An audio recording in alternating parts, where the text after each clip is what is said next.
Alhamdulillahi rabbil alamin wa bihi nasta'inu ala amri dunya wa din. Wassalatu wassalamu ala asyrofil anbiya'i wal mursalin sayyidina Muhammadin wa ala alihi wa sahbihi ajma'in. Allahumma ya Allah ihdinas siratal mustaqim. Amma ba'du. Yang saya hormati tuan rumah sekeluarga, Bapak Zahwan, dan juga segenap pengurus dan anggota majelis taklim, anak remaja pondok. Pertama-tama puji syukur kita haturkan kehadirat Allah Subhanahu wa taala. Di sana pada malam ini kita diberi kenikmatan oleh Allah, kita diridhoi oleh Allah Subhanahu wa taala, sehingga kita bisa berkumpul, kita bisa bertatap muka dalam kegiatan rutin kita, yakni perkumpulan majelis taklim.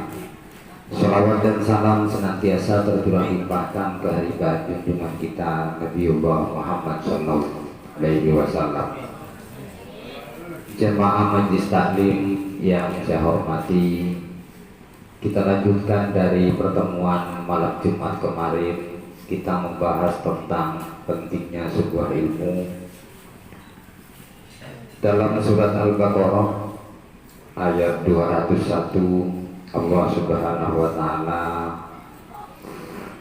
menyampaikan, Rabbana atina fid dunya hasanah wa fil akhirati hasanah wa qina adzabannar.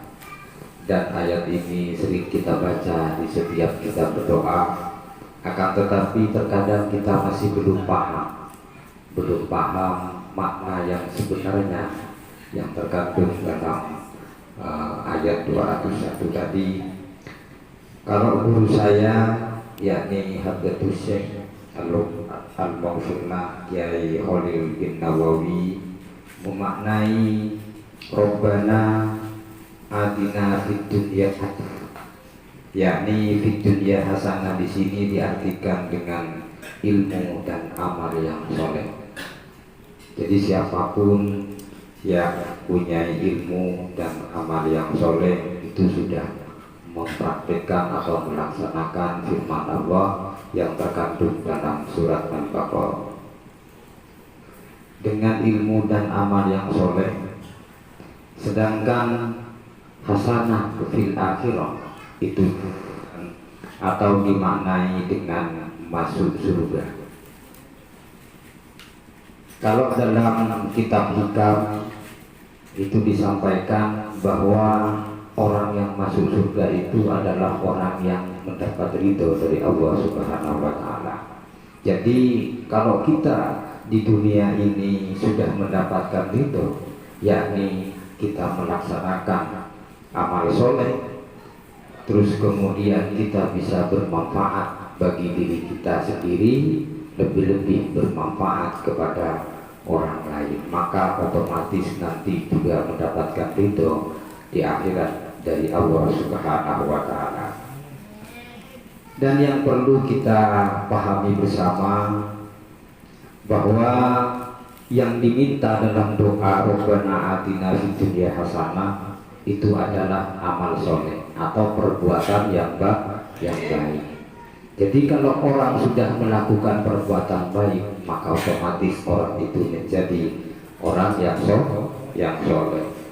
Bisa melakukan ibadah, bisa melakukan kebaikan, tapi amal soleh ini yang perlu kita pahami bersama.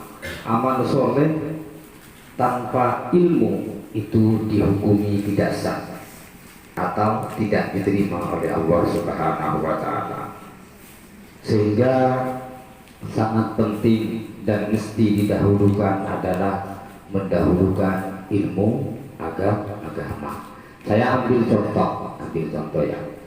Dalam berkeluarga suami istri, di saat mau sholat maka harus berwudu, autukia. Nah, ketika tersentuh antara suami istri, maka hukum wudunya adalah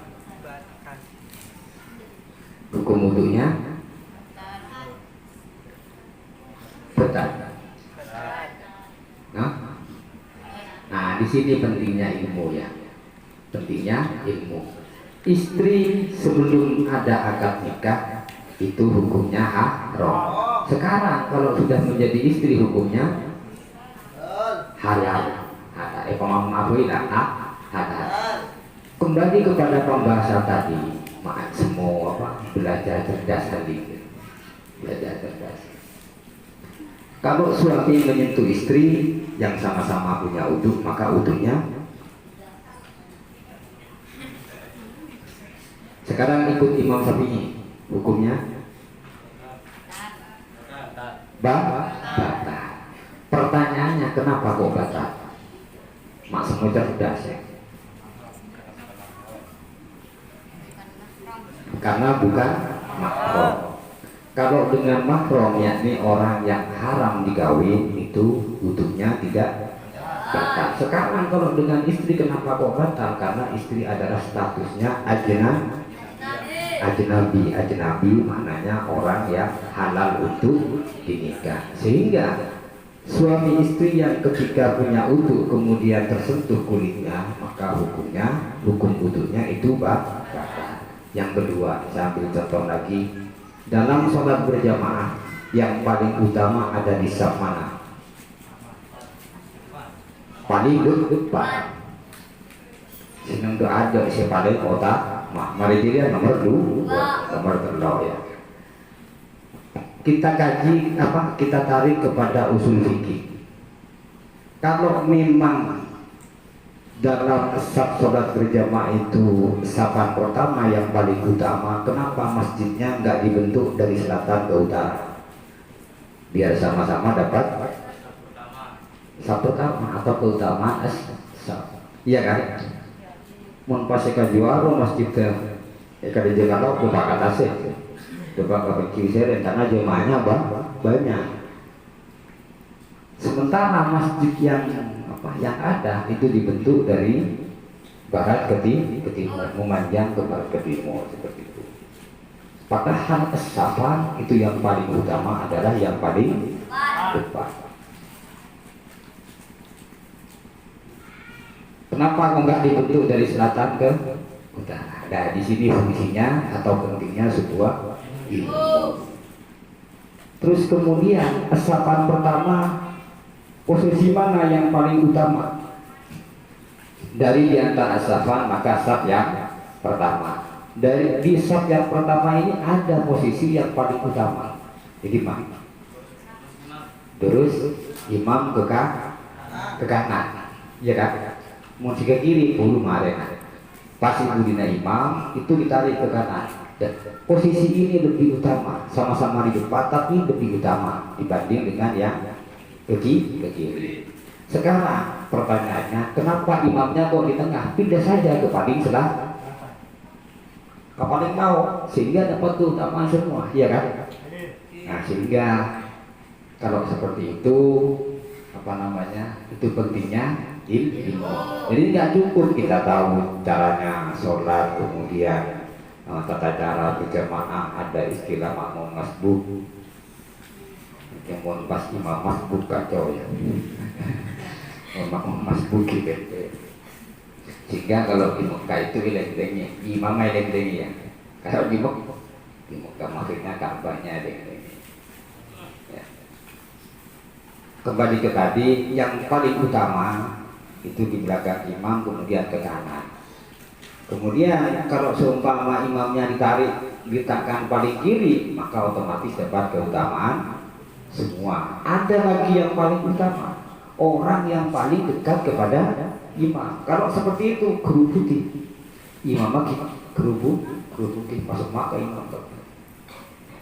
Itu pentingnya ilmu itu dalam usul fikih. Sehingga kita kembali kepada pembahasan awal, itulah pentingnya sebuah ilmu. Oleh karenanya pada malam ini sesuai dengan kebutuhan, setelah ini dilanjut dengan tanya jawab. Maksudnya sesuai kebutuhan, apa yang masih belum dipaham kita diskusikan bersama. Ya mungkin itu yang bisa saya sampaikan, kurang lebihnya saya mohon maaf. Saya akhiri. Assalamualaikum warahmatullahi wabarakatuh. Hmm.